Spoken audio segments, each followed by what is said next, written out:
cuerpo y cuello son diferentes en su estructura histológica, su anatomía es diferente. La fisiología de estas dos regiones es diferente. La patología de estas dos regiones es diferente.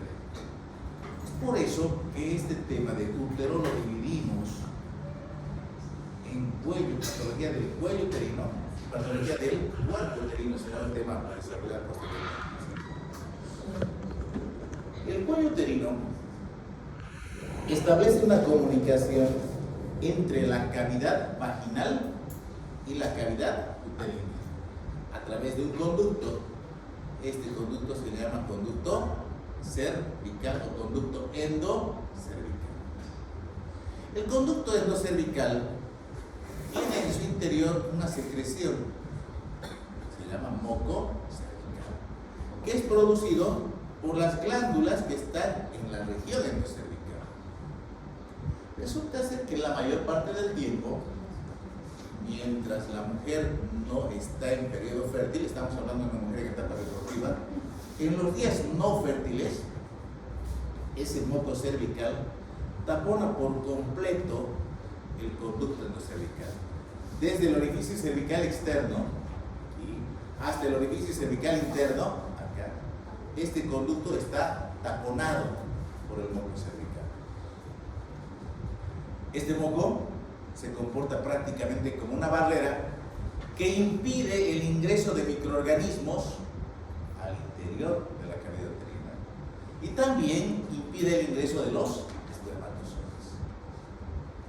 Es decir, que después de una relación sexual normal, un coito normal, los espermatozoides quedan ¿dónde deposita el varón los espermatozoides? En el fondo de saco posterior de la... Ahí quedan. Y cuando intentan escapar de este ambiente tan hostil, porque la vagina es un ambiente hostil para el espermatozoide, no solamente por la presencia de las bacterias que hay ahí, de los linfocitos, leucocitos, sino sobre todo por el pH ácido que tiene la vagina, los espermatozoides quieren escapar. Ellos vienen de un pH neutro ligeramente alcalino, quieren escapar de ese estrés y se encuentran con este obstáculo, esta tranca, pues van a morir en la vagina. En cambio, cuando la mujer se encuentra en los días fértiles, este moco cambia sus características de ser un moco espeso, de ser un moco viscoso, se transforma en un moco fluido que más bien proporciona nutrientes y un ambiente cómodo para los espermatozoides. Entonces el espermatozoide del moco fértil ingresa rápidamente a esta estructura y puede atravesar el canal endocervical. Pero muchos se sienten tan cómodos, es un ambiente, es un hotel 5 estrellas, que deciden quedarse radican un tiempo acá y se introducen a las glándulas endocervicales. Y de ahí, cuando les dan ese concepto en histología, ¿cuánto vive el óvulo? El óvulo vive 24 horas. ¿Cuánto vive el espermatozoide? 72 horas. ¿Dónde? En el canal endocervical. No vive en vagina, no vive en el útero, no vive en la trompa, vive en el canal endocervical. Durante 3 días, el cuerpo de la mujer está siendo atacado por batallones de espermatozoides buscando al ovocito. Por eso el periodo fértil de la mujer no es de un día, no es de 2 días, sino se extiende hasta 7, 10 años. ¿Sí? Bien. Importante saber esos conceptos acerca del canal endocervical. Nuevamente les repito, la anatomía de esta región es diferente. La fisiología de esta región es diferente. La patología de esta región es diferente. ¿Sí? Bien. Ahí está la línea de Hart, les decía, ¿cierto? Donde el epitelio escamoso, estratificado, queratinizado, se transforma en escamoso no queratinizado. Bien, y esto es lo que ocurre en el cuello uterino. Este es un cuello uterino normal. Ojo, cuidado, se me confundan estas manchitas.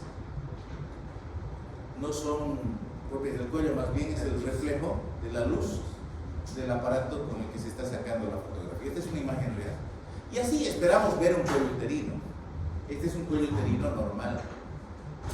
En el cuello uterino vamos a distinguir una porción que se llama exocervix y una porción que se denomina endocervix. El exocervix está en contacto con la mucosa vaginal. Es más, tiene el mismo epitelio de la vagina. ¿Dónde están los de esta mañana? ¿Qué epitelio tiene el exocervix? ¿Dónde están los de esta mañana? Ay, no han venido, se han cansado. Plano estratificado, no queratinizado. Visto que mi residente me puede responder esa pregunta tan básica. Y era el momento en que ustedes se podían lucir. Pucha, qué buenos alumnos tengo.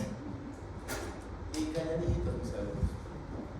Es plano estratificado, no queratinizado. El mismo epitelio que tiene la mucosa. Por el contrario, el endocervix, ese canal, ese conducto, tiene un epitelio cilíndrico simple, secre, fundamental lo que vamos a hablar. Epitelio cilíndrico en el canal endocervical, escamoso, plano, estratificado, no queratinizado, en el exocervix. Es más, alguno preguntará, ¿qué es esta partecita? ¿Qué es esto? Esto es una glándula endocervical. Esta es una glándula que produce justamente el moco cervical. Esa es la glándula. Es acá donde los espermatozoides se vienen a esconder, a refugiar, a quedarse unos días de vacaciones antes de seguir su vida. Bueno, acá tenemos un punto interesante. La unión escamo-cilíndrica. La unión del escamoso con el cilíndrico. De mucha importancia en lo que nos viene a tocar en la temática de hoy y de las próximas semanas. Bueno, aquí ¿qué tenemos? Tenemos un cuello uterino normal también. ¿Sí? Vean, tenemos un cuello uterino normal. Este es normal, igual que el anterior. Pero ¿qué nos está llamando la atención aquí? Primero esta región. Que algunos colegas con muy pocos escrúpulos, la semana pasada recibí una colposcopía de una colega que había sido residente en mi hospital inclusive, que esto le había dicho que era una úlcera, le estaba queriendo cauterizar. ¿Saben qué es esto? Es epitelio endocervical. ¿Qué? Es un epitelio endocervical que ha salido más allá de su límite normal y pasa muy seguido. Es más, es normal que ocurra aquello, porque resulta que la unión escamo-columnar no es un punto fijo, es un punto dinámico. Aquí se produce lo que alguna vez les ha debido hablar el profesor de patología, la lucha de epitelios. ¿Quién gana territorio? Y en esta ocasión es el endocervix el que está ganando territorio. ¿Sí? Y esto se denomina simplemente topía. O sea, un epitelio fuera de. No es erosión, no es úlcera. Erosión significaría que hay pérdida de epitelio. Úlcera significa que hay pérdida de tejido que va más allá de la membrana basal. Aquí no hay ni erosión ni úlcera. Pero ya estaba programada la paciente para que le hagan una cauterización. ¿Por qué? Bueno, seguramente la doctora tiene necesidad, se acaban de pero eso no es correcto. Y ustedes no vayan a hacer eso. Se ve mucho este tema. Tienes úlcera en el cuello uterino, riesgo de cáncer, hay que cauterizar, y la pobre mujer asustada, me va a dar cáncer si no me cauteriza. Nada tiene que ver. Bueno, en este espacio donde se produce la lucha de epitelios, encontramos lo que se llama la zona de transformación. La zona de transformación es un concepto fundamental en cuello uterino. ¿Por qué? Porque es este el punto de origen del cáncer de cuello uterino. Ahí comienza el cáncer de cuello uterino, en la zona de transformación. Aquí van a ver otras cositas, se distingue, en este lado se distingue. Aquí hay otras cositas, ¿ven? Son unas manchitas blancas, como quistecitos, que contienen en su interior moco. ¿Qué moco? El moco cervical. Y se denominan quistes o huevos de Nabot, que sale en un informe de una colposcopía. ¿Están viendo una colposcopía?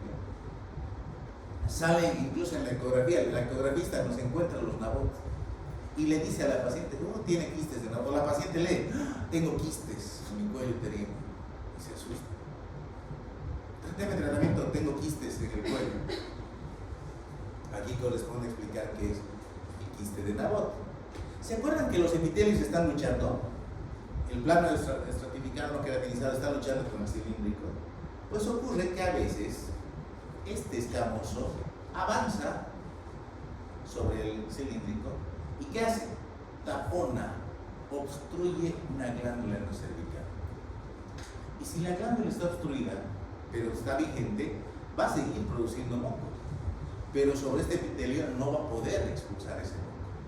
Entonces, ¿qué va haciendo? Se va acumulando moco en pequeña cantidad, nunca son grandes, en pequeña cantidad, y se ven esas pequeñas formaciones que se denominan quistes o huevos de nabot. ¿Necesitan tratamiento? No. ¿Hay que hacer algo? Solamente orienten a la paciente. Es consecuencia de un proceso normal que probablemente el siguiente mes, en un par de meses, ya no lo tenga, o de repente tenga otros en otros sitios. Simple.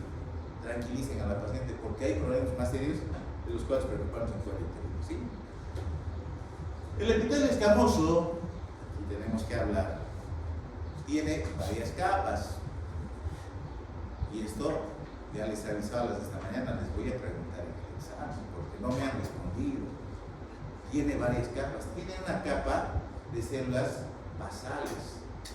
Aquí está la membrana basal y esta es una capa de células basales. Luego hay un par de hileras de células parabasales.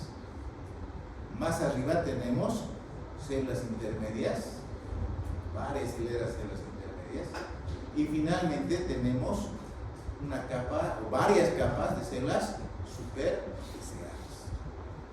Basal, parabasal, intermedia. Y se acuerdan, ya las conocemos a las superficiales. ¿Qué les dijimos? Son células ricas en glucógeno. Glucógeno que es aprovechado por el bacilo de Doderlein para su subsistencia y que deja como residuo ácido láctico, que es el responsable del pH de la vagina. Los que están aquí saben que les voy a preguntar en el examen, así que tomen en cuenta esto. ¿Sí? Es más, les he preguntado en la evaluación diagnóstica y no me han respondido la mayoría. Bien, entonces ahí están. Reto: mujeres que tienen un Papa Nicolau reciente, búsquenlo y vean qué células identifica el citólogo y van a escuchar estos nombres: células basales, parabasales, intermedias, superficiales y endocervicales. ¿Cómo qué? Como parte de lo que es la citología normal. Luego dice, hay células discarióticas, células de otras clases que aparecen, pero estas son las células que normalmente van a encontrar: las del escamoso, 4 tipos, y las endocervicales. ¿Sí? Así dicen los Papa Nicolaos. Resulta ser que la unión escamo-cilíndrica no es un punto fijo. No vamos a encontrarla en el mismo lugar, es una zona dinámica que tiene todavía su fuerte influencia por aspectos hormonales. Es así que a lo largo de la vida de la mujer este punto dinámico va cambiando de ubicaciones. En una mujer adulta, una mujer en etapa reproductiva, lo normal es de que parte del epitelio endocervical se proyecte en la región del exocervix. Normal que esa proyección ocurra, ¿sí? Pero eso es por estímulo hormonal. Vamos a ver que esa zona va cambiando en las distintas etapas de la vida de la mujer. Por ejemplo, en una niña recién nacida, miren, se observa esta invasión del epitelio endocervical. En cambio, en una niña, no recién nacida, en una niña, la unión escamo-columnar está acá adentro, en el canal endocervical. En una mujer adolescente o en una mujer adulta, el punto, la zona de transformación se proyecta hacia el exterior. Y luego, en la pubertad, se vuelve a introducir. Tenemos acá, por ejemplo, el aspecto del cuello uterino de una mujer en etapa reproductiva. Observen, no está enfermo ese cuello está sanito. Tiene su zona de transformación. En cambio, en nuestra mujer posmenopáusica, la zona de transformación está dentro del canal endocervical. Importante, el Papá Nicolau, al que vamos a hablar después, es un examen que recorre células. ¿De dónde? De la zona de transformación. Entonces, no es lo mismo tomar una muestra de Papá Nicolau de una mujer en etapa reproductiva que tomar una muestra de Papá Nicolau de una mujer que se encuentra en la post. Mucho cuidado. Bien, sigamos. Sobre la transformación, los quistes de Nabor. Nuevamente vemos, esta es una visión colposcópica. Es ver el cuello uterino agrandado, bien iluminado, por eso los reflejos, donde podemos distinguir fácilmente este territorio que es epitelio endocervical, que se encuentra por fuera, en la región externa. ¿Qué se llama? Pregunta, ¿qué se llama esa parte del cuello uterino que está dentro de la vagina? ¿Se acuerdan? En anatomía, en gineco no les han debido enseñar. ¿Qué nombre tiene? Esta parte del cuello que está dentro de la vagina. ¿Qué se llama? Un alumno de otro grupo me ha contestado. Y cuando le preguntó, qué bueno, el profesor de gineco no les ha enseñado. El de anatomía me ha enseñado. Bravo por ese profesor. ¿Por qué? Porque hay que darles el hocico de tenga. Seguramente les han hablado. No. Primera vez que les damos el hocico de tenga. La parte del cuello uterino que está dentro de la vagina se suele llamar hocico de tenga. Bien. Entonces, el profesor de anatomía también ya saben cómo lo van a ver. Bien. Decíamos la importancia.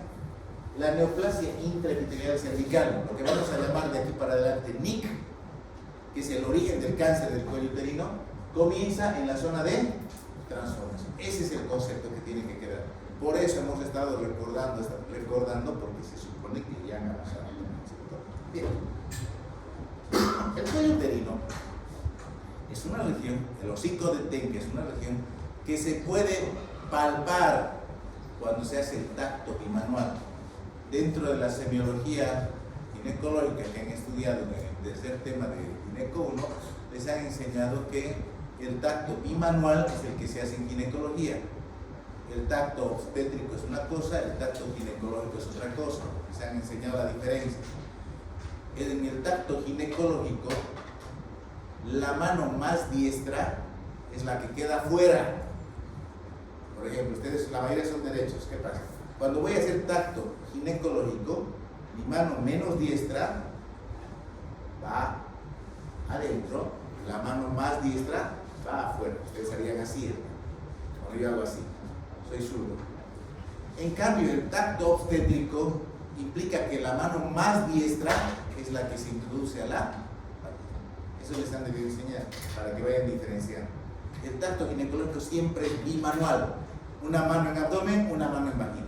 En el tacto obstétrico solamente hay mano vaginal, ¿cierto?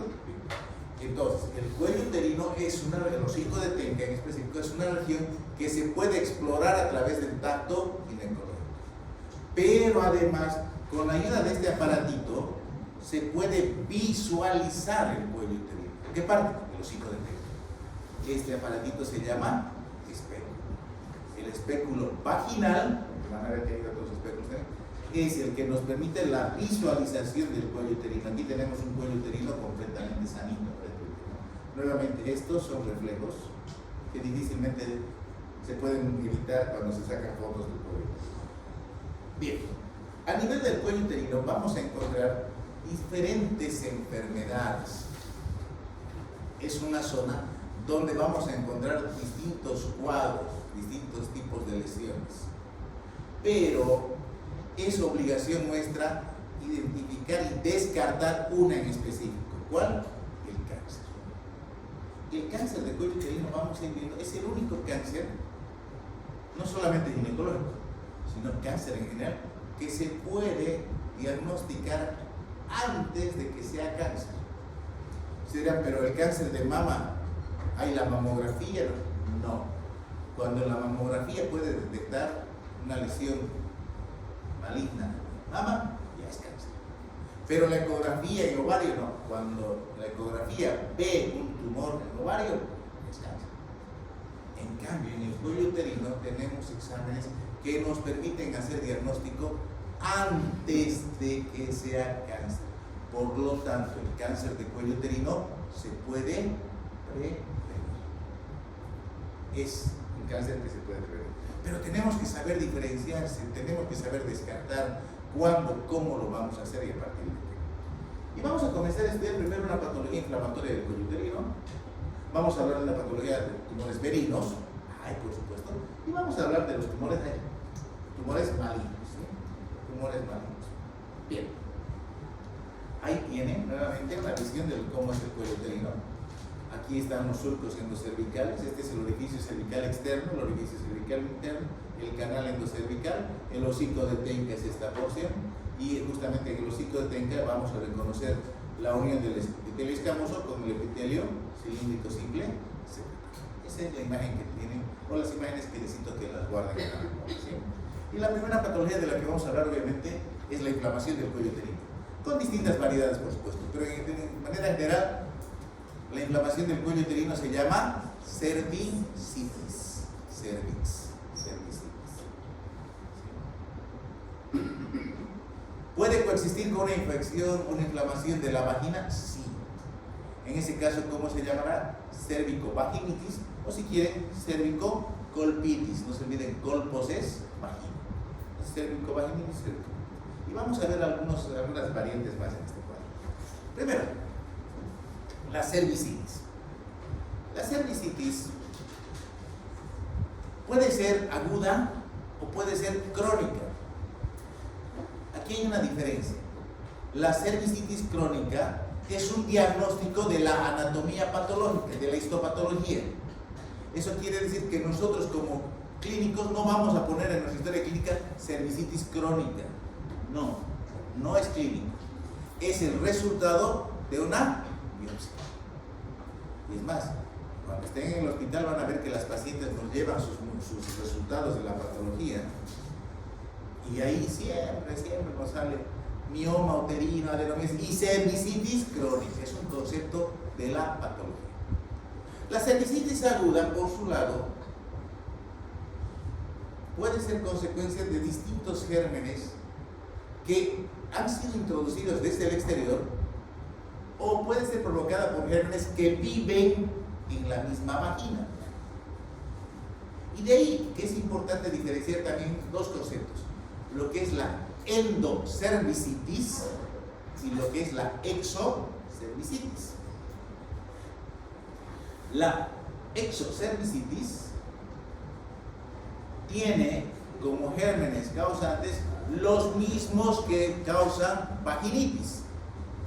¿Se acuerdan de tricomona? Da exocervicitis. ¿Se acuerdan el cuello en frambuesa, en fresa, ¿no es cierto? Que hemos visto la semana pasada. Es tricomona. Tricomona afectando el cuello uterino. Hongo, ¿puede afectar? Puede afectar. Gardnerella, pues sí, puede afectar. La misma flora vaginal o patológica que llega a la vagina afecta al exocervix. De ahí que en la mayor parte de los casos, excepto tricomona, el tratamiento se puede hacer por vía local.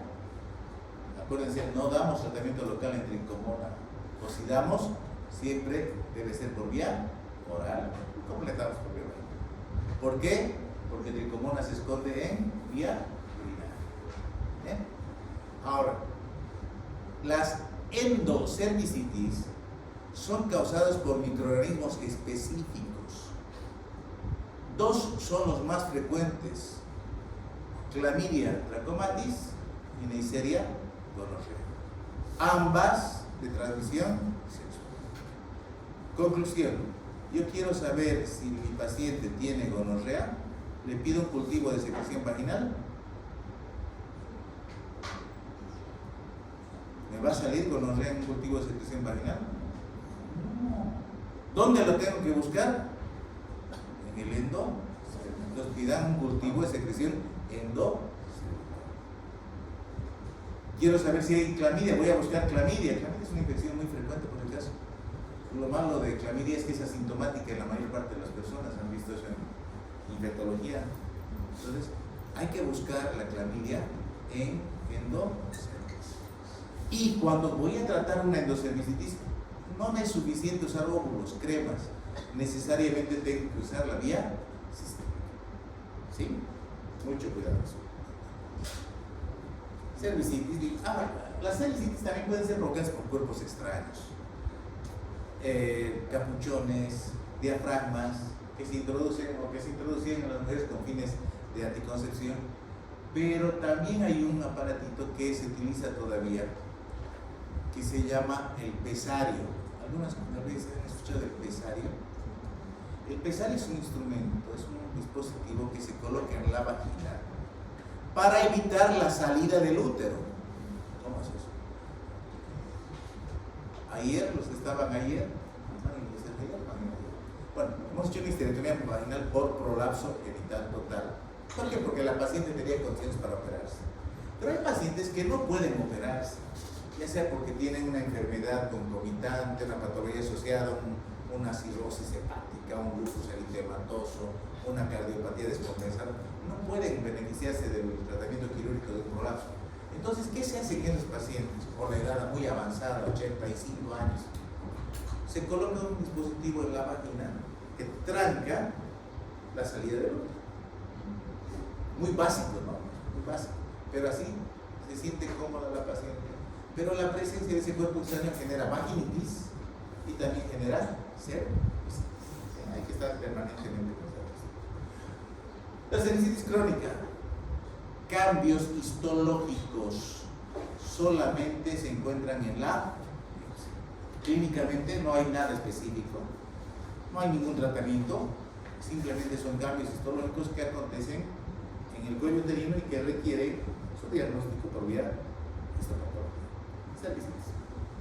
¿Qué es la ectopía? Hemos dicho.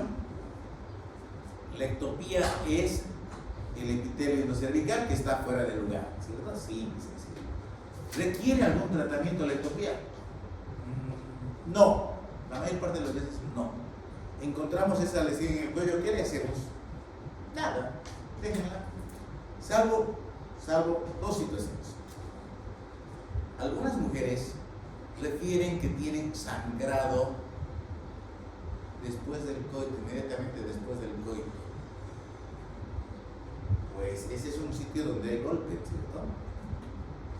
Y como es un epitelio que no es de resistencia, que no soporta fricción, pues fácilmente puede lesionarse y podría dar pequeños sangrados. Acuérdense, plano estratificado, es un epitelio de resistencia, es un epitelio de fricción. El cilíndrico no, el cilíndrico es sensible. Está expuesto, esta ectopía está expuesta a un ambiente hostil, la vagina. A veces se puede inflamar. En ese caso se va a llamar ectropionitis. Y ahí pues tendremos que hacer. En esos dos casos, cuando hay sangrado, cuando hay infección, se trata la ectopía. Ahí está la ectropionitis, es la inflamación de la ectopía. Bien. Cervicocolpitis, ya hemos visto. ¿Qué es esto? ¿Qué diagnostican con esta? Tricomona, ¿cierto? Es una tricomona. Ahora, existen algunas enfermedades raras que nos pueden hacer asustar y asustan a la paciente también. Una de esas enfermedades que provoca ulceraciones en el cuello uterino, verdaderas ulceraciones, es la tuberculosis. Ustedes saben muy bien, la tuberculosis es de origen pulmonar, el 99.9% es pulmonar, pero hay formas de tuberculosis extrapulmonar. Ustedes han escuchado hablar de la tuberculosis ósea, la tuberculosis renal, ¿cierto? Pues también hay tuberculosis genital. Y en el caso de la mujer, dos son las estructuras que afectan a tuberculosis. Una, trompa uterina, en las trompas hay tuberculosis tubaríca. Y dos, cuello uterino. Y en el cuello uterino, ¿qué provoca? La lesión característica, el famoso folículo de Cluster, que requiere diagnóstico histológico. Es una úlcera. Si ven úlcera en el cuello, lo primero que van a pensar es cáncer. Y el patólogo nos sorprende diciendo es una tuberculosis cervical. Hay que tener presente. Bien. Vamos a terminar patología cervical inflamatoria y vamos a patología tumoral benigna. Hay tumores que son propios del cuello uterino y hay otros tumores que aparecen ya en otras regiones del aparato genital. Por ejemplo, hemos hablado de la endometriosis vaginal, endometriosis vulvar, ¿se acuerdan? Pero a nivel del cuello uterino hay dos lesiones que son bien específicas: los pólipos y los papilomas. Vamos desarrollando esto. ¿Qué son los pólipos? Son proyecciones del epitelio endocervical, o de la mucosa, perdón, endocervical. Siempre es el endocervix el que da pólipo. Cuidado, tengo una colega que tiene su consultorio famoso por hacer combos, que me manda pólipo exocervical. No existe. Igual que el papiloma endocervical no existe. El pólipo siempre es del endocervical. ¿Y por qué le ponemos apellido entonces si pólipo es endocervical? Porque hay otro pólipo que es de más arriba, que es el pólipo endometrial. Entonces tenemos en el útero pólipos endocervicales y pólipos endometriales. ¿Qué son? En ambos casos son proyecciones de la mucosa, crecimientos anormales de la mucosa, generalmente causados por procesos inflamatorios en este caso y hormonales, que hacen que la mucosa crezca y se proyecte, que pueden ser sésiles, es decir, una base amplia, o pueden ser pediculados, que tienen montañitas, que no alcanzan grandes volúmenes, en este caso no alcanzan un volumen importante. El cuello uterino no tiene una muy buena irrigación, entonces de repente no hay una buena nutrición. ¿Y qué pasa con estos pólipos? Necesitan alimentarse, ¿cómo van a crecer? Es más, cuando ya alcanzan cierto tamaño, la porción más distal sufre de isquemia. Y como hay isquemia, ¿qué pasa? Se necrosa y se producen sangraditos. ¿Y esta mujer de qué se queja? No se queja del pólipo que le incomoda, no, se va a quejar de sangrados. A veces postcoitales, a veces espontáneos. ¿Sí? Algunos autores mencionan el tema cancerificación del pólipo. En realidad esto está muy cuestionado, ¿no? Algunos dicen que el pólipo se puede volver maligno. Creo que lo más correcto es decir, siempre fue cáncer y en algún momento crecía con la apariencia de ser un pólipo. Entonces, de aquí tenemos que concluir: todo pólipo que nosotros vayamos a retirar tiene que ir a estudio de patología. La mayor parte de las veces nos van a decir es pólipo, listo, ahí acaba. Pero puede ser un cáncer que esté creciendo en forma de pólipo. Ahí están los pólipos, vamos a ir con los pólipos, aquí está. Raro es el que crece más de 20 milímetros, generalmente hasta los 10 milímetros llega. Así se lo ve, así se lo ve. Y el tratamiento es bien simple, bien sencillito. ¿Qué se hace? Se agarra una pinza aro, lo toma y se lo va girando y se lo extirpa por torcer. Han sacado, ¿qué toca hacer? Mandar a patología. Es facilito, ustedes van a poder sacar, hacen espéculo, torsionan el pedículo, lo sacan y lo mandan a patología. Alguna vez sangran, ahí hay que hacer todo. No es doloroso. No necesita de anestesia, no es doloroso. No es doloroso. Ahí está. Miren que así se los ve. Así, esta es la imagen más típica del pólipo. Así los ven, como una pequeña lengüita que sale desde el endocervix. Cuando sean más grandes tengan cuidado, a veces vienen desde el endometrio. Hay que tener cuidado si son más grandecitos. Bien. Si el pólipo es el crecimiento de la mucosa endocervical, el papiloma es el crecimiento de la mucosa exocervical. ¿Qué son? Son proyecciones. Papiloma es lo que comúnmente llamamos verrugas, ¿no es cierto? Pues son verrugas que están creciendo en el exocervix, siempre en el exocervix. ¿Sí? ¿Hay que hacer diagnóstico diferencial con el condiloma? Sí. El condiloma tiene una superficie rugosa, el papiloma es de superficie lisa. En ambos casos el agente etiológico es un virus que se llama el virus del papiloma. Bien. A nivel del cuello uterino, raramente también pueden existir miomas. ¿Qué son los miomas? Son tumores del músculo, ahora ya no es de la mucosa. El pólipo, el papiloma araniomucosa. El mioma es un tumor del músculo uterino. ¿En el cuello uterino hay músculo? Sí. ¿Escaso? Sí, pero hay músculo. Y ahí pueden crecer miomas, así como crecen los miomas en el resto del útero, pues en el cuello pueden crecer también diferentes tipos de miomas. ¿Cuál es la diferencia entre un mioma corporal y un mioma cervical? El mioma del cuerpo uterino, que lo vamos a estudiar más adelante, es un tumor estrógeno dependiente. ¿Qué quiere decir esto? Que para crecer necesita de estrógenos. Entonces, cuando la mujer llega a la posmenopausia, al no tener estrógenos, ¿qué pasa con el mioma? Se mantiene estacionario o se atrofia. En cambio, el mioma cervical no es estrógeno dependiente. ¿Eso qué significa? Que luego de la menopausia puede seguir creciendo y generar problemas en esa paciente. La endometriosis, hemos visto, ya sabemos que es la endometriosis, puede haber en cuello uterino. Ahí están papilomas, quiero mostrarles, ahí están los miomas. ¿Bien? Los miomas pueden aparecer en cualquier sector del útero, pero los que nos interesan son los miomas que aparecen en el cuello uterino. La diferencia es que estos no dependen de los estrógenos, crecen de manera independiente a la actividad hormonal. Ahí está endometriosis. ¿Qué hemos dicho? ¿Cómo se ve la endometriosis? Como pequeños islotes azul grisáceo negruzcos que causan sobre todo dolor intenso durante los días de la menstruación. Eso es endometriosis, ¿de acuerdo? Ahí están los quistes de Nabot. Aquí más un poquito más grandes. Bien, la verdad dice que los quistes de Nabot a veces podrían crecer tanto que cerrarían el canal endocervical y produciría un obstáculo para el flujo de la sangre menstrual. La verdad es que nunca me ha tocado ver esa situación. Tendría que ser muy raro un quiste de Nabot que está cerrando el canal endocervical. Pero no los menciono. Lo malo, ¿cuál es? Lo malo es que los informa el colposcopista, los informa la ecografía transvaginal, lo informa, y eso genera ¿qué? Angustia en la paciente. Y la paciente está preocupada, está siempre pendiente de su quiste de Nabot. Erosiones, úlceras, enfermedades como tuberculosis, sífilis causa úlcera, herpes, pueden provocar úlceras en el cuello uterino, sí.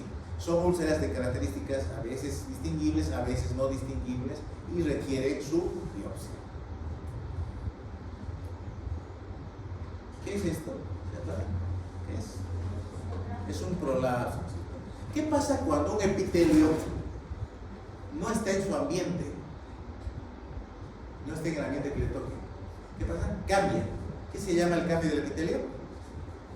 Metaplasia. Cuando el útero está fuera de la cavidad vaginal, cuando sale, pues, ¿qué va a ocurrir? Se va a adaptar el epitelio, se va a adaptar. ¿Y cómo se va a adaptar? Un epitelio que tenga mayor resistencia. Va a cambiar de ser plano, estratificado, no queratinizado, a plano, estratificado, queratinizado. Y ese cuadro se llama queratosis. Se adapta. Curiosamente, este epitelio no fácilmente va a desarrollar cáncer, ¿no? Pero el útero está viviendo afuera. Bien. Metaplasia está el concepto de metaplasia. Los condilomas. El virus del papiloma humano es un virus que se transmite a través de relaciones sexuales, sí. ¿Hay la posibilidad de transmisión familiar a través de fomitesis? Sí. Es un virus que también se transmite en el momento del parto, por si acaso hay que tener mucho cuidado. ¿Han llevado cesárea? ¿Ya han visto cesárea en el obstetricia? No han llevado cesárea. Hay indicaciones de cesárea. Hay varias indicaciones absolutas. Por ejemplo, la presentación pelviana tiene que ir a cesárea. Y hay indicaciones que nos ponen un poquito en conflicto. Cuando, por ejemplo, la mujer tiene condilomas. ¿Qué pasa con el condiloma? El condiloma nunca va a ser una obstrucción severa para que salga la cabecita. No pasa nada. Pero ¿qué pasa con el condiloma? El condiloma es altamente infectante. Entonces, cuando el bebé está pasando por el canal del parto, puede encontrarse con condilomas en el cuello uterino, en la vagina, en la vulva. ¿Qué va a pasar? Que el virus del papiloma puede introducirse a través de la vía aérea o de la vía oral. ¿Y asentarse dónde? En la laringe. ¿Tiene afinidad el virus del papiloma humano por la vía aérea? Sí. ¿Y qué pasa? Comienza a crecer. ¿Y qué va a ocurrir después? Va a llegar un momento en que cierre la vía, el bebé se muere. Y nadie sabe por qué se muere. Entonces, cuando ustedes tienen una paciente que es portadora de condilomas o que ha tenido condiloma, recomendación: saquen al bebé por cesárea. No parece importante, ustedes ven 3 condilomitas ahí en la vagina y no señor, saquen por cesárea, por el bienestar del bebé. El virus del papiloma humano, hemos dicho, es un virus que se transmite a través de relaciones sexuales. Existen alrededor de 100 tipos diferentes de virus. 100 tipos diferentes. Se los ha numerado. En algunos casos causan las verrugas comunes. A veces en el dorso de la mano, en palmas, en la espalda aparecen esas verruguitas, virus del papiloma. A veces causan condilomas. Y a veces son capaces de transformar las células de la zona de transformación en células displásicas. Por lo tanto, algunos autores dicen, el cáncer de cuello uterino es una enfermedad de transmisión sexual, es agresivo, ¿no? ¿Por qué? Porque en el 99.9% de los casos está relacionado con el virus del papiloma. Bien, ¿cómo se contagia? Por relaciones sexuales. ¿Qué tanto se contagia? 7 de cada 10 mujeres activas sexualmente tienen virus del papiloma. 7 de cada 10. ¿Cuál es el problema? Que no hacemos. El condiloma lo vamos a... Esta mujer va a ir a la consulta, tiene condiloma, es incómodo, le da vergüenza, a veces se infecta, da mal olor. Pero mujeres que no tienen síntomas no van a la consulta y pueden ser portadoras de células displásicas, células que han cambiado su comportamiento, células que tienen un núcleo grande con una actividad mitótica intensa, citoplasma escaso y que ya no respetan ese crecimiento, esa multiplicación normal, comienza a multiplicarse, ya no respetan a los vecinos. ¿Qué se llama eso? ¿No? Entonces, para el diagnóstico de las displasias, de esta fase de displasia, pues es útil estudiar esa situación a través de la citología, Papa Nicolau, la colposcopía, la visualización del cuello uterino, tienen una imagen colposcópica, y de acuerdo al resultado de estos 2 primeros exámenes, proceder con la biopsia. Cáncer se diagnostica solamente por biopsia. Se sospecha con la citología, se sospecha con la colposcopía, pero se confirma con la biopsia. ¿Sí? Y pues ahí está. Aquí lo que les decía hace ratito, el virus del papiloma humano puede colonizar distintas regiones del cuerpo humano. Puede estar en vulva, en vagina, en cuello uterino, en la uretra, en el pene, obviamente, en el escroto, en la vejiga, en los uréteres, en la región perianal, en la piel, en la lengua, en la vía aérea, en la boca. Ese es un virus del que hay que tener cuidado. Es un virus ADN. ¿Qué implicancia tiene el hecho de que un virus sea ADN o ARN? Que los virus ADN llegan para quedarse. Ahí lo tienen al del herpes. El del herpes, ¿qué hace? ¿Se cura el herpes? ¿Se elimina el herpes? No, va a quedar de por vida la mujer. Que provoque manifestaciones clínicas es otra cosa. A veces sí, a veces no. Pero el virus del papiloma también se queda. El virus ADN se va a quedar. No es como una gripe, ¿no? Una gripe es por un RNA y ese se va, desaparece al final. Pero los virus ADN vienen para quedarse. Entonces, este virus que tiene alta afinidad por piel y por mucosas puede afectar distintas regiones. El tema es de que puede provocar lesiones tan simples como verrugas, lesiones incómodas y hasta vergonzosas para muchas mujeres como condilomas, pero lo más importante es que pueden provocar displasias en la zona de transformación. Y de acuerdo a esa capacidad de provocar displasias, es que se ha catalogado a estos diferentes tipos de virus en 3 categorías: virus de alto riesgo, virus de riesgo intermedio y virus de riesgo bajo. No es la capacidad de infectar, de transmitir, no, es la capacidad que tienen de hacer displasias lo que les vale estas categorías. Y ahora van a escuchar ustedes, hay un examen que está de moda, que es carito, sí, pero está de moda, la captura híbrida, dice. Voy a ver si tengo el virus, dice. Y le salen, este examen puede captar 80 virus, este examen capta 90 virus, y así están compitiendo los laboratorios para determinar si la mujer es portadora de ¿qué es? Y le sale positivo. Tiene virus de alto riesgo, 16, 18. ¿Qué le van a hacer a esa mujer? ¿Le van a sacar el útero? ¿Qué le van a decir, señora? Usted tiene el virus de alto riesgo, por lo tanto tiene que hacerse su Papá Nicolau cada año. Y si no se hubiese hecho el examen, señora, usted se debe hacer Papá Nicolau cada año. Entonces nunca se atormenta, tengo el virus. Pero no, hay que saber pedir exámenes. Y lamentablemente este examen es a pedido, ¿va? La paciente dice, hágame captura híbrida, quiero saber si tengo HPV. Hay que tener bien. Un poquito del tema del virus del papiloma humano. Obviamente es propio de las mujeres sexualmente activas, que han tenido varios compañeros, es una ITS, ¿no es cierto?, con inicio de relaciones sexuales tempranas. Tanto importante que ha aumentado este tema de la incidencia del HPV es que cada vez se utiliza menos el preservativo.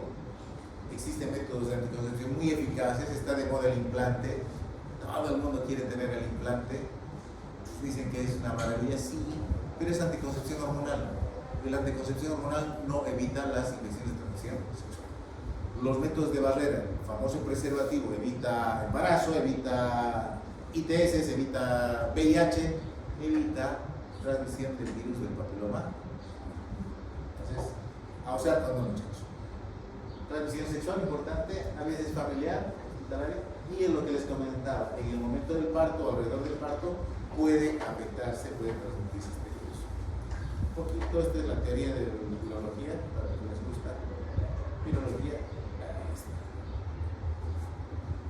el virus del papiloma humano provoca displasias cervicales. Estas displasias se conocen con el nombre de NIC, neoplasia cervical intraepitelial, ¿cierto? O sí, en inglés, neoplasia intraepitelial cervical. De acuerdo al espesor del epitelio que esté comprometido con la presencia de estas células displásicas, es que se habla de un NIC1, NIC2 o NIC3. Para comenzar, el virus ingresa al cuerpo a través de pequeñas laceraciones que se producen en la anatomía. Para que el virus ingrese, cause enfermedad, tiene que alcanzar a las células basales. Si las células basales no han sido tomadas, no hay infección. Son las únicas que se multiplican. Las parabasales ya no se dividen, las escamosas, las superficiales no se dividen.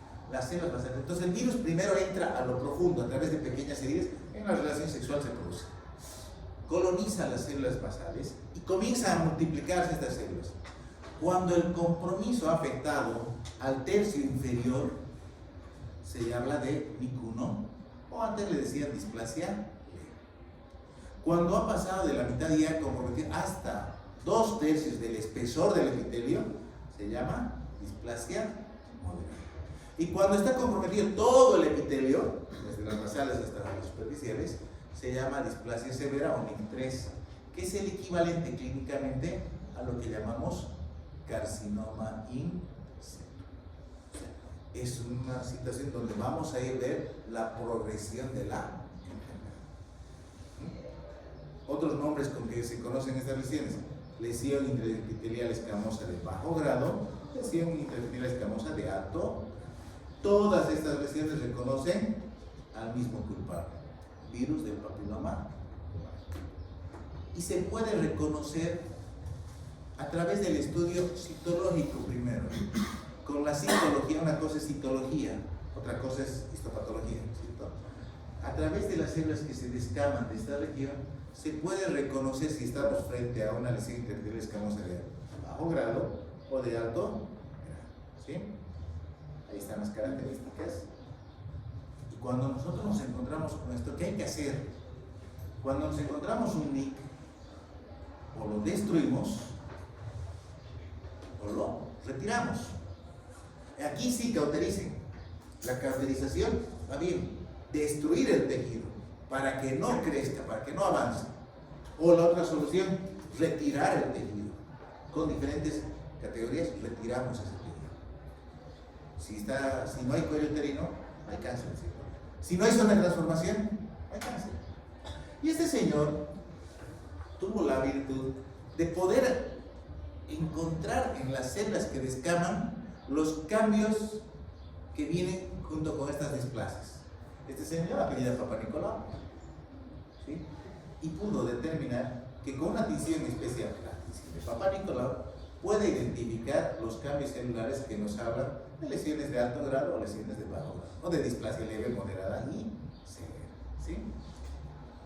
Y este es un examen bien sencillo. Es un examen sencillo que requiere primero exponer el cuello uterino. ¿Cómo se expone el cuello uterino? Con un espéculo. ¿Y qué hacemos? Recogemos células. ¿De dónde? De la zona de transformación. Aquí tenemos esta espátula, se llama la espátula de aire, es el diseño. Es un diseño bien espectacular. ¿Por qué? Porque con esta espátula puedo recoger células endocervicales y exocervicales. Se lleva a un portaobjetos, se lo tiñe con la tinción de PAP y se expresa el resultado. Es un estudio de citología. Ahí está bien. Con la espátula de aire está recogiendo las células que descaman en la zona de transformación. Ahora, si la mujer es mayor, se puede utilizar un cepillo endocervical para recoger células del canal endocervical. Y de esta forma es que comenzamos la búsqueda de lesiones precursoras de cáncer para hacer diagnóstico precoz. Lo primero que hacemos es la citología, el Papanicolau. Si la citología me reporta resultados que son sospechosos, paso al siguiente nivel, que es la colposcopía. Si la colposcopía me dice hay imágenes sospechosas, paso a la biopsia.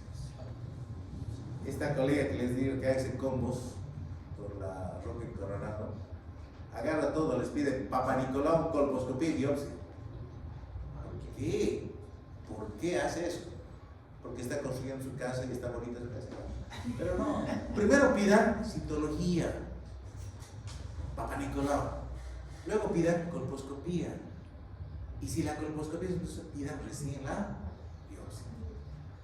Las pacientes vienen, yo quiero que me haga Papanicolau, doctor, pero quiero el papa con fotito. Fotito del Papanicolau, es un informe. La fotito es la colposcopía, pero la paciente quiere. Y obviamente los laboratorios felices, ¿no es cierto? Dos exámenes a la misma cliente. Entonces, pidan Papanicolau, primer paso. Si el Papa es 1, Papa 2, ahorita vamos a ver. Si el Papanicolau es normal, ahí lo dejan. Señora, nos vemos en un año, está todo perfecto. Si es un Papanicolau sospechoso, ya hay que ver ese cuello, amplifiquemos, hagamos el estudio. Si la colposcopía le dice, no, esto es muy sospechoso, ya, vamos a la biopsia recién, sabiendo dónde van a tomar la muestra. Vamos a ver un poquito esto. Ahí está el Papanicolau, la espátula de aire, el cepillo endocervical, ahí está. Este es para las mujeres viejitas, para las mujeres mayores. Ahí está. Se extiende, se lo fija, antes se lo fijaba con el fijador de cabello, ahora es muy caro, con los que no hay dólares, ahora con alcohol 96 por si acaso, no es el alcohol 70. Lo fijan y lo mandan al citólogo. Ustedes no van a hacer la lectura de eso, es para el citólogo, que es un técnico, un médico. ¿Qué necesitamos para hacer Papanicolau? Recomendar a la paciente 3 aspectos básicos. Es un examen citológico, por lo tanto no tiene que estar sangrando. Si está sangrando, ¿qué va a ver el citólogo? Glóbulos rojos, así. Es un examen citológico. Si la mujer ha tenido relaciones sexuales 24 o 48 horas antes, ¿qué va a encontrar? Espermatozoides. Entonces, hay que recomendarle, señora, no va a tener relaciones sexuales 48 horas antes, no tiene que estar en sus días de sangrado, o no tiene que presentar sangrados. Y por último, se le recomienda no utilizar ninguna medicación intravaginal, ya sea cremas u óvulos. No. Viene la paciente y dice, doctor, yo estoy tomando un antibiótico, no importa, ¿se puede hacer Papanicolau? Sí, se hace. El tema es de que no esté utilizando por vía vaginal. Y otra recomendación, no se hagan duchas vaginales. Hay mujeres que vienen a la consulta y le decimos, haremos Papá Nicolau, no ha sangrado, no tiene... No. Entonces pase, le vamos a hacer. No, doctor, ¿por qué no? Porque no me he hecho mi aseo íntimo. No tiene que asearse íntimamente, que aunque se haya lavado por fuera suficiente, ¿cierto? No duchas vaginales. Lo que Papá Nicolau recoge son células que descaman, necesitamos esas células, ¿sí? Entonces hay que pedirles esas condiciones a las pacientes para que se pueda tomar la muestra. Me pasó una vez y de verdad que fue una vergüenza porque me llama el citólogo, tomo la muestra, le pregunto, no, la señora no tiene, no, tranquilo. Y lo mando al patólogo, con tan mala suerte que fue a primera hora, tomé la muestra y le mandé. Y el citólogo me llama ese rato, más bien a mí me dice, ¿qué te pasó?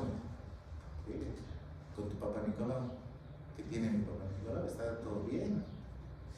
Puro espermatozoides y vivos todavía me han mandado. Que venga la paciente. Señora, ¿qué pasa? Si le preguntaba, me dice, es que me daba vergüenza decir que antes de venir al consultorio iba a tener relaciones. Dice, por eso vivos estábamos con la serie. Entonces hay que ver. Seguían luchando ahí en el alcohol, estaban alcoholizados. Entonces, es un estudio de citología. No es un diagnóstico definitivo, pero es el punto a partir del cual nosotros arrancamos con el estudio. Es un examen que se puede aplicar a grandes poblaciones. Es más, la recomendación, toda mujer desde que inicia sus relaciones sexuales, y hasta los 60 años, debe hacerse un Papá Nicolau cada año, dice así la norma boliviana. Se puede mejorar, eso sí, no es necesario que sea cada año, pero ya vamos a explicarse eso más adelante. Por ahora, cada año, desde que inicia vida sexual activa y hasta los 60 años, un Papá Nicolau por año, si está todo mal. Pregunta, mujeres, no me levanten la mano, pero digan, ¿me he hecho Papá Nicolau el último año? Segunda pregunta, soy estudiante de medicina de 5º año, ¿debería tener mis Papá Nicolaus? Para pensar, ¿no? Y pasa, con los ginecólogos pasa. Tengo una paciente, una colega embarazada que quizá la han visto en la práctica alguna vez. Está embarazada una colega. ¿Cuándo has hecho tu último Papá Nicolau? Hace 3 años. ¿Y por qué no te me da vergüenza? Ginecóloga más me pasa. Vamos a hacerle cesárea y su Papá Nicolau al mismo tiempo. Bien, ¿qué nos reporta? El reporte viene con números romanos. Así, viene como clases. PAP clase 1, PAP clase 2, PAP clase 3, PAP clase 4 y PAP clase 5. Sí, bien, eso es lo que nos va a llegar en el informe. Y tienen que saber qué significa cada clase. Clase 1 es normal. PAP clase 1 es normal. Clase 2 se refiere al hallazgo de células anormales, pero que no son malignas, sino más bien son de respuesta inflamatoria. PAP clase 2 significa que hay inflamación. PAP clase 3, aquí hay trampa, y es una diapositiva que la mantengo, ya me he dicho que la cambie, pero no, porque es pregunta de exámenes. Y esto es para los que asisten a clases. Aquí yo sé quiénes asistieron a esta clase. El PAP clase 3 se divide en A y B. A y B. Y el PAP clase 3A son hallazgos sospechosos compatibles con NIC1. Y el PAP clase 3B es NIC2, compatible con NIC2. Entonces aquí hay diferencia, 3A y 3B. Luego viene el PAP clase 4, que es compatible con NIC3 o cáncer, y el PAP clase 5, que es compatible con cáncer linfático. Y esto lo mantengo, ¿por qué? Porque cuando hago esta pregunta y pongo ¿qué significa PAP clase 3A? Ya sé quiénes vinieron a clase, porque los otros no saben que hay A y B. ¿Sí? Y tienen que saber esto porque les van a preguntar ese examen, en el examen de grado. En el examen de primer parcial les voy a preguntar o este informe o el siguiente. Resulta ser que a partir del 88 se reúnen los citólogos, los patólogos en Bethesda, en la Universidad de Bethesda, y dicen, no, Papá Nicolau ya está viejo. Desde el 41 arrastramos el informe PAP. Ahora queremos hacer una nueva forma de hacer PAP. ¿Y cuál es la nueva forma? Pues vamos a describir lo que veamos. Y comienzan con estos informes. No los números, estos números no. Con estos informes. Dicen, vamos a hablar y vamos a decir la citología está dentro de límites normales, vamos a decir citología con cambios celulares benignos de naturaleza inflamatoria, células escamosas atípicas de significado indeterminado, ASCUS, describen. Y justamente mi profesor de patología llega con esta novedad y nos dice, pregunta de examen, nos tenía con Bethesda. Ya PAP no sirve, nos decía, Papa Nicolau no sirve, a partir de ahora todo Bethesda, aprender Bethesda. ¿Qué pasó con los años? Bethesda fue espectacular, todos estaban de moda, todos informaban Bethesda. Y resulta que cuando les toca explicar a los pacientes Bethesda, las pacientes estaban confundidas. Señora, usted tiene una lesión intraepitelial de alto grado. ¿Eso qué es? Usted tiene un ascus. Antes, ¿qué hacíamos? Decíamos, señora, el Papa Nicolau son como unas graditas que vienen del 1 al 5. 5 es cáncer, 1 es normal. Usted es en 3, en la gradita 3. Eso entiende la paciente, ¿no es cierto? Pucha, si no me apuro, si no me cuido, va a llegar a 5. Entonces tengo que hacer los exámenes. Pero ella tiene una lesión intraepitelial de bajo grado, ¿y eso qué es? Entonces volvieron a recuperar PAP. Y ahora existen citólogos que informan PAP, citólogos que informan Bethesda, y hay los peorcitos que informan con los dos. Entonces, ¿qué me obligan a hacer? Que al grupo A le voy a preguntar PAP, al grupo C le voy a preguntar Bethesda, o es al revés. No sé, pero es pregunta esa. O es esta, o es esta. Pero una de las dos se puede preguntar. Si ya saben que les voy a preguntar una de las dos, van a estudiar las dos, ¿no es cierto? Entonces ya sé que tienen que. Entonces, es porque así les va a llegar el informe. Es más, las que tienen un Papa Nicolau, vean, está en PAP, está en Bethesda.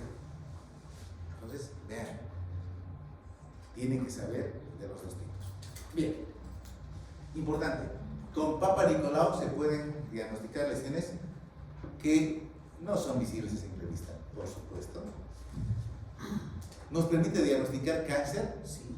Pero lo más importante, nos permite hacer diagnóstico de lesiones precancerosas. Los NIC no son cáncer. No son cáncer todavía. Aquí es donde debemos, para esto sirve el Papa Nicolau. Yo tenía un profesor de semiología, tercer año de medicina, capo, un señor mayor. Entraba a una sala donde había 20, 30 camas a las 7 de la mañana a hacer práctica hospitalaria y semiología. Él entraba, respiraba profundo y decía, aquí hay cáncer. Y pasaba visita y había una mujer con cáncer. ¡Wow! ¡Qué capo! Pero nos hacía trampa el abuelito. ¿Por qué? Porque diagnosticar cáncer en etapa avanzada es fácil. Es la cosa más fácil. El olor, cuando sientan el olor del cáncer del cuello uterino, se les queda aquí una semana y nunca se van a olvidar ese olor. Se llama ícor el olor del cáncer del cuello uterino. Se queda aquí y no se olvidan ese olorcito. Pero es fácil diagnosticar en etapa avanzada. La idea no es diagnosticarlo así. No es decirle, señora, tiene cáncer, está avanzado, se va a morir. No. La idea es decir, señora, usted tiene un NIC2, esto va a evolucionar y podemos evitar de que llegue a cáncer de la siguiente forma. Esa es la idea. Por eso aquí tienen que conocer este tema, ¿sí? Entonces hay que conocer esto. ¿Sí? Tiene un PAP 3 para adelante, 1 y 2 se quedan tranquilos. Con el PAP 3, ¿qué hacen? Con el PAP 4 pasan al siguiente nivel. Y el siguiente nivel se llama colposcopía. ¿Y qué es el colposcopio? Es un aparato, ahí está este aparatito, ahí está el video colposcopio, donde ustedes van a ver el cuello uterino grande, aumentado, bien iluminado, y van a buscar ¿qué? Imágenes sospechosas. Aquí está toda la teoría de la colposcopía, que se pinta con ácido acético primero, y se van a buscar cambios en la estructura con esa lupa que es el colposcopio, ¿sí? Y además van a identificar, si es que hay esas lesiones, dónde están para que de ahí se tome la muestra. El cuello uterino es gigante ahorita y tienen que tomar la muestra de un determinado sector. ¿Cómo saben de dónde van a tomar? A través de la colposcopía. Pero antes, hay un test que se hacía antes del colposcopio y que se lo hace también con el colposcopio, que se llama el test de Schiller. Pregunta de examen. ¿Qué es el test de Schiller? No es nada más que pintar, se hacen unas pinceladas a todo el cuello uterino con una solución de Lugol. ¿Qué es el Lugol? Es yodo iodurado. Es yodo iodurado. Con Lugol ustedes pintan el cuello uterino. Y cuando queda pintado, aquí vamos a ver, así lo queda, ahí está el hocico técnico, lo pintan. Van a encontrar dos tipos de respuestas. Zonas que agarran el yodo se llaman zonas Lugol positivas. Y si agarran el yodo, significa que estamos frente a un epitelio normal. Por lo tanto, es una zona Schiller negativa. Aquí está escrito para que repasen. Lugol positivo significa que es Schiller negativo. ¿Ya? Pero van a encontrar también zonas que no agarran el yodo, que no fijan el yodo. Esas zonas se llaman zonas Lugol negativas, por lo tanto son zonas Schiller positivo. Las zonas Schiller positivo no son patológicas necesariamente, ¿bien? Pueden corresponder a un epitelio cilíndrico. Claro, miren, aquí estamos, puede ser una ectopía. Puede corresponder a un epitelio metaplásico, puede corresponder a un epitelio displásico o neoplásico. Solamente teniéndole con yodo, sin necesidad del espéculo, sabemos que aquí hay una zona que necesita ser exterior. Si voy a hacer biopsia, ¿de dónde voy a tomar? ¿De aquí? No, la voy a tomar de... Eso hace Schiller, es una prueba bien sencillita, no necesitan del colposcopio. En cambio, para la colposcopía necesitan el aparato y lo tiñen con ácido acético. Y con ácido acético van a buscar que ese cuello presente, muestre algunas lesiones. ¿Y cuáles son las lesiones más frecuentes que las que tenemos que buscar? 3 lesiones. Ahí están, miren, esas son imágenes colposcópicas. Ahí están. La primera lesión se llama mosaico. Es como el piso. Acuérdense, se llama mosaico por esto. Se lo ve así, ¿no? Ese es el aspecto. No al espéculo, sino con colposcopía y habiendo pintado con ácido acético este aspecto del mosaico. Esta es una imagen sospechosa.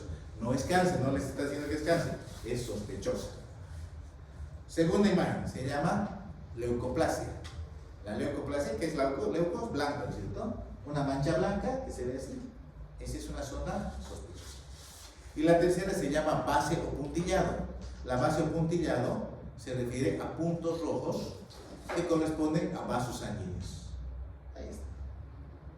Si encontramos mosaico, leucoplasia y o base o puntillado, ¿cuál es el siguiente nivel? La biopsia. Así de sencillo. No se compliquen con su restauración científica, típica, el informe les va a decir es un cuello normal o es un cuello que tiene imágenes sospechosas. ¿Bien?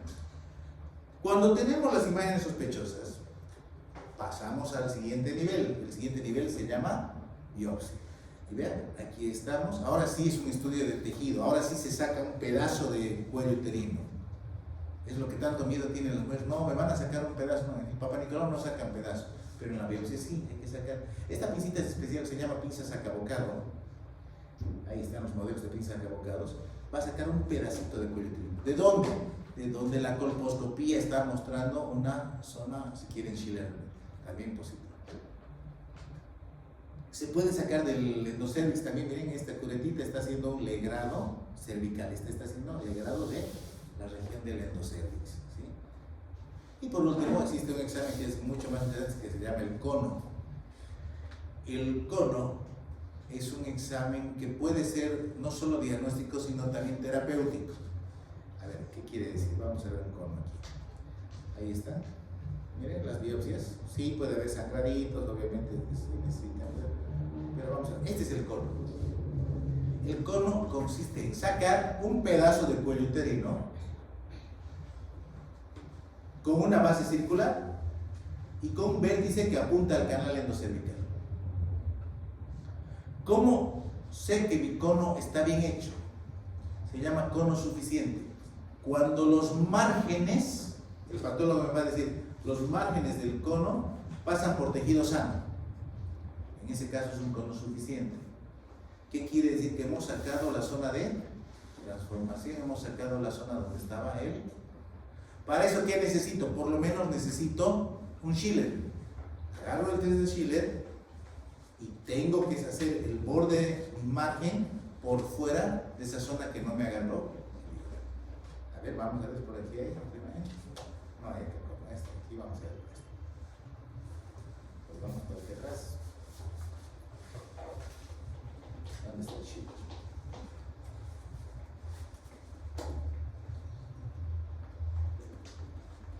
Ahí está. para hacer cono con este cuello tengo que agarrar una base que rodee por completo todo esto, ¿cierto? Tengo que sacar todo este tejido. Entonces, en las mujeres adultas, en la etapa reproductiva, el cono es de base amplia. Pero si la mujer es posmenopáusica, ¿cómo será mi cono? Será de base más corta, más reducida, pero tendrá que ser mucho más profundo. La idea del cono es de que saque todo el tejido que pudiese estar lesionado. Por eso el cono es diagnóstico, porque esto va a biopsia, pero también es terapéutico. Si el informe de la biopsia me dice el cono pasa por márgenes de tejido sano, quiere decir que ahí acabó mi problema. Pero si me dice el cono tiene bordes comprometidos, el cono es insuficiente, quiere decir que tenemos que hacer mayores intervenciones, ¿no es cierto? Eso en cuanto al cono. Entonces no se olviden, Papá Nicolau, colposcopía y biopsia. Bien, miren la transformación de un cuello uterino normal a través de NIC1, NIC2, NIC3 llega a cáncer. Este es un proceso que toma varios años, no es un proceso que de aquí a un mes o a un año va a pasar. ¿Cuánto tiempo toma en promedio? Entre 5 y 15 años. O sea, nos da todo el tiempo del mundo para que nosotros podamos diagnosticar en estas fases. Y algo interesante también, no es obligatorio que se produzca esta secuencia. Pueden ocurrir reversiones, regresiones. Ahí está un cáncer, por ejemplo. Cáncer in situ, hemos dicho, es el cáncer que no ha atravesado la membrana basal. Es el MAP clase 4, ¿no es cierto? Y el cáncer es microinvasivo cuando ya pasó la membrana basal. Esta es una pregunta también de su examen de regreso. Es microinvasivo cuando en profundidad ha penetrado menos de 5 milímetros y en extensión tiene menos de 7 milímetros. Ese es un cáncer microinvasivo.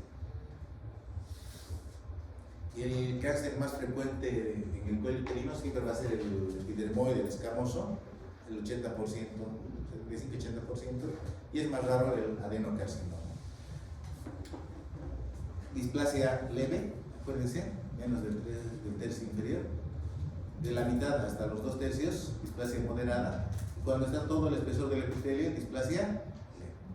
Su equivalente, si quieren, NIC1, NIC2, NIC3.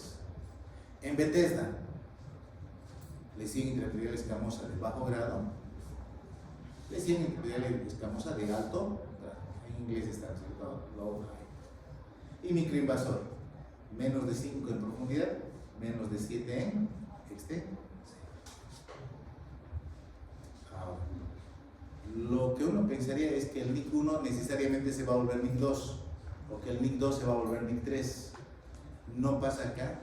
No siempre ocurre. ¿Por qué? Porque puede haber regresiones. Es más, lo más frecuente es de que haya regresiones. Pero mientras mayor el grado de NIC, menos opción a la regresión, más opción a la progresión. ¿Sí? Un NIC1 evoluciona a cáncer en el 1% de los casos y regresiona en el 57%. Pero en cambio el NIC3 evoluciona a cáncer en el 12% y regresiona hasta en un 32%. Entonces hay que ver la opción de diagnosticar cáncer o lesiones premalignas a través de los exámenes que hemos mencionado en estas etapas de NIC. Citología, colposcopía y biopsia es el artículo.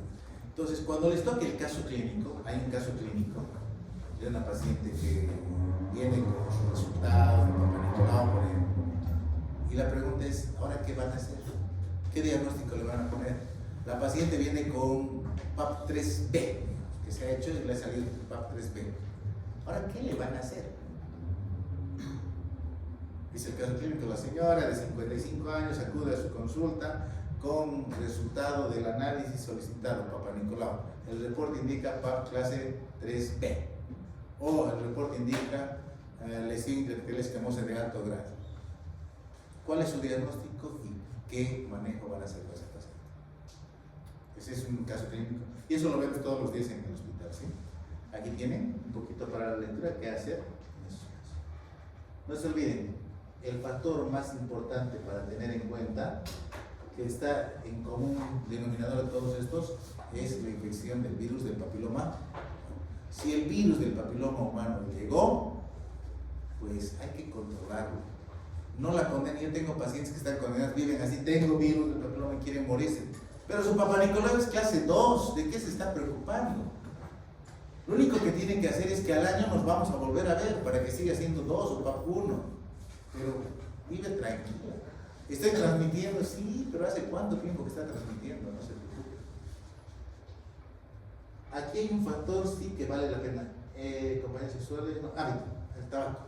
¿Por qué el tabaco se relaciona con cáncer de cuello uterino? Hay estudios que demuestran que el tabaco provoca mutaciones o fracturas en la cadena de DNA de las células de la zona de transformación, o sea, desde acá hasta la zona de transformación. Por eso la relación.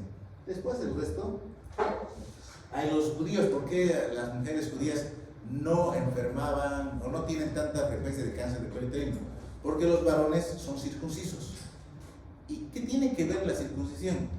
Pues un varón que está circuncidado rara vez agarra el virus del papiloma. No, tiene que ver con... Dato también que ya los hemos mencionado antes, tengo todavía 5 minutitos, que los hemos mencionado también la otra vez. Cuando ustedes encuentran una ITS, tienen que descartar otras. Si su paciente llegó a ustedes con una tricomoniasis, bárbaro. ¿Le van a dar metronidazol por vía oral? Excelente. Bueno, ¿se va a curar? Sí. La pareja tiene que recibirla, sí. Pero ¿qué tienen que hacer? Buscar otras ITS. No viene solita, puede venir con VIH, grave, ¿no? Puede venir con HPV. Entonces, es obligatorio que ustedes, en estos casos, hagan seguimiento a esta paciente. No es darle, vino con gonorrea y le doy su tratamiento, o vino con sífilis, su penicilina y se acabó. No. Tienen que hacer búsqueda de otras infecciones de transmisión sexual, porque podemos estar hablando del virus del papiloma. ¿Estamos? Bien. Eso creo que es... esta es la tablita con la que terminamos. Las equivalencias, ¿cierto? NIC 1, displasia leve, NIC 2, displasia moderada, NIC 3, displasia severa, lesión bajo grado, alto grado. Van a ver que hay diapositivas que repito, y no es por cargar de diapositivas. Hay un secreto. Las diapositivas repetidas son preguntas seguras de examen. Clave para los que han venido a la clase de día. Pásame mi lista, ¿dónde está mi lista? ¿Alguna pregunta, alguna duda?